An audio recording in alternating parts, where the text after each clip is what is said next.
Welcome to Man Stuff Monday, and today it's all about the Benjamins, baby.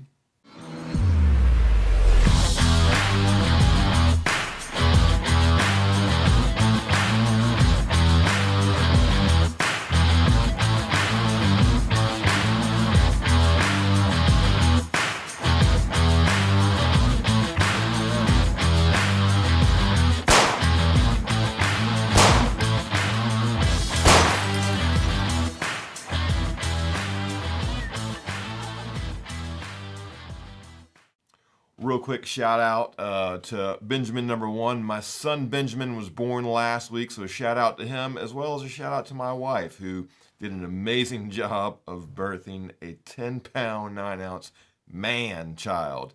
So God bless her and little Benjamin. Benjamin number two today. I want to talk to you guys today about Benjamin Franklin and his schedule. You know, the last two Man Stuff Mondays we talked about how men, we need to continue reading things, and as men we need to write things down.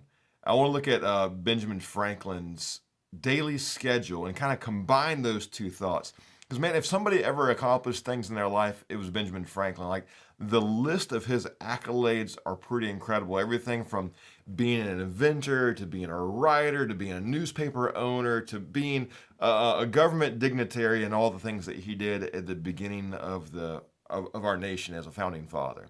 So let's take a look at his schedule real quick. Now, one of the very first things you see here, it says the morning question, what good shall I do this day? That's where he set his intention for the day. What am I going to accomplish today for the good of me, of my nation, of my family, of the people that I'm connected to? What good am I going to do? Out of addressing what good shall I do this day, that's where the rest of his day flowed, where he rose, washed, addressed powerful goodness. So right here you see he started his day at 5 a.m. And you know, he was famous for saying, early to bed, early to rise, makes a man healthy, wealthy, and wise. Well, you see, according to his schedule, that he did this. Now, by the way, just point of reference, this schedule was printed in his autobiography. So remember how in Man Stuff Monday a week ago we talked about how it was important for us to write things down so that those coming behind us would have a roadmap to follow. This was his autobiography that was published 1 year after he died. So it was a pretty complete autobiography, I'd say. So this is his daily schedule. He begins the day, it says, rise, wash, and address powerful goodness. So wake up, clean yourself up, which I just want to point out that washing yourself was on a daily basis was a radical notion in his day. You and I, we shower regularly, hopefully, but it was a radical notion in his day. And when it says address powerful goodness, that to him, that meant God. Now, Benjamin Franklin, depending on who you're reading, their vision or revision of history may have different opinions on his thoughts of God and religion and various things. And Benjamin Franklin was a pretty complex individual, and he lived a long time. And so his thoughts and feelings, his agnosticism versus his faith in God, wavered and varied throughout his life. So we can't just take one little quote about Benjamin Franklin and paint his whole life with that. In fact, we know that he was so intrigued by the message of faith that he built the University of Pennsylvania auditorium the size that it was specifically so that George Whitefield could come and speak, because he loved hearing George Whitefield preach. So he said, rise and wash and address powerful goodness. Guys, wake up in the morning, wash yourself up, and address powerful goodness. Then it says right here, contrive day's business. That's just fancy language for make a to-do list. And we talked about that last week, write stuff down. This was what he did. After he got done washing and addressing powerful goodness, he said, now I'm going to write my to-do list. What am I going to accomplish today? Take the resolution of the day. That means making a to-do list. That means working on what am I going to accomplish today. Write that down. We talked about that last week. Write a to-do list down so that way you happen to your day instead of your day happening to you. Prosecute the present study. That means he was a lifelong learner. You saw the way he expanded his life as an inventor and as a dignitary, as a politician, and various things like that. And when it said prosecute the study of the day, what that meant, he always had some sort of independent learning project going on that was separate from his work. I encourage you guys that you've got that morning energy going, you've got the coffee in the system, read a book, get some sort of study going on that you're learning, something that is a hobby, something you're excited about that is separate from your work. Yes, I encourage you to continue growing in the field of study of your employment or of your future employment, but always make sure you've got something else you're learning on the side. Then it says breakfast.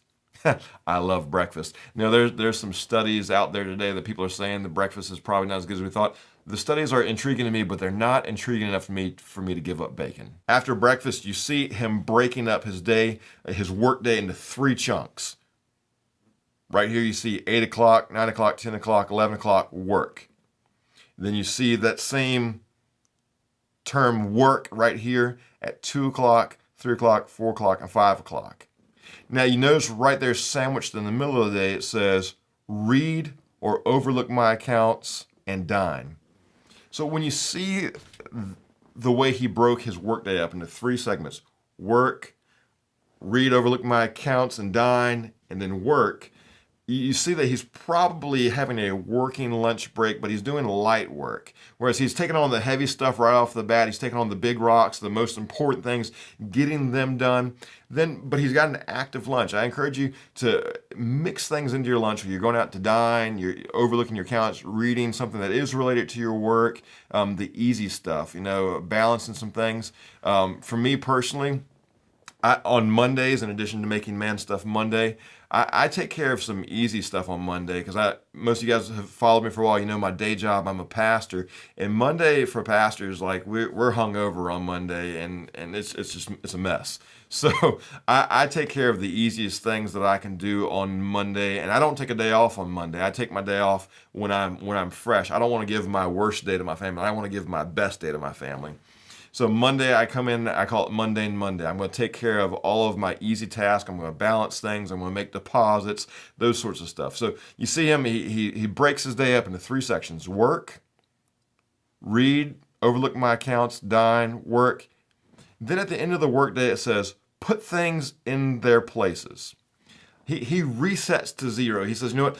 At the end of my workday, I'm going to put all my stuff back. And when that's a powerful thing to do at the end of your workday, so you don't come back into a desk or a workspace or a shop or wherever you work that is just an absolute mess, and you have to spend the beginning of your day resetting it. Reset it before you go home. Reset it at the end of the workday. That's one of those easy tasks that you just straighten your desk up, put the tools away, feed the cows and put them to bed. Whatever resetting to 0 is for you, do that now, so that when you come back the next day, you can jump on the important hard task of the day. It goes on to say supper, music, or diversion, or conversation.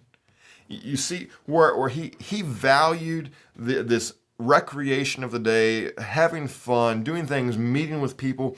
I've studied his life, and I know that he enjoyed recreation. He enjoyed hanging out with people and conversing and going out and connecting with people. So you know that he valued it by the fact that it's in his schedule. He just didn't leave it to happenstance. Maybe I can meet with people. Maybe I can dine with them. Maybe I can have conversation. He said, this is so valuable to me that I'm plugging it into my schedule. Then you see this line right here, examination of the day.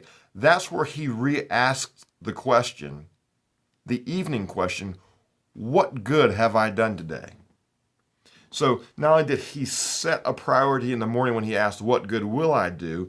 He also set it at the end of the day saying, what good have I done? Have I accomplished the answer to this morning's question?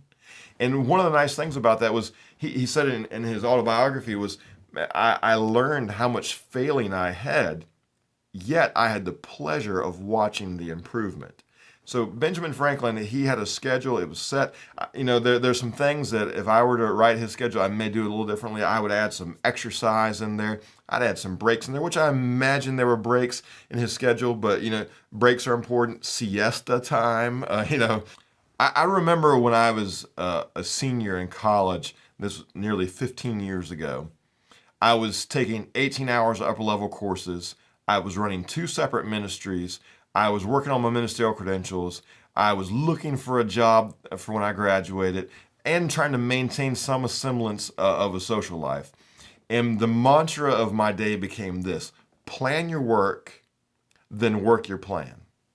Guys, if we just let life happen to us, we're not going to happen to life.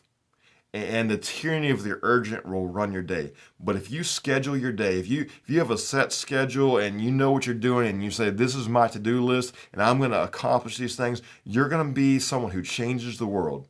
Whether it's changing the world on a grandiose scale like Benjamin Franklin, or whether it's changing your world, your immediate sphere of influence. But men, I challenge you.